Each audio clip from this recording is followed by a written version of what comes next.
Hi! In front of me is OPPO Find X2 Lite, and today I would like to show you how you can manage vibration settings.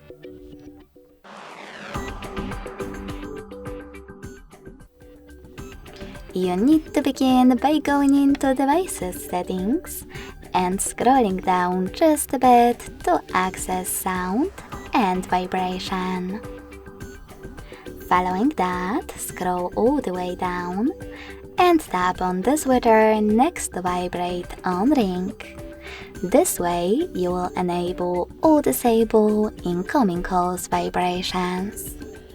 You can also click on this one next to Vibrate on Silent to disable or enable vibrations while your device is muted.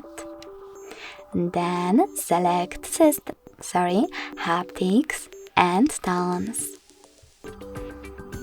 Last but not least, click on the switcher next to System Haptics to enable or disable haptic feedback for touches, swipes, and more.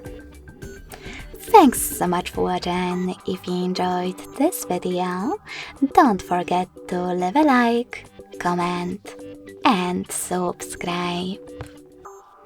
Bye!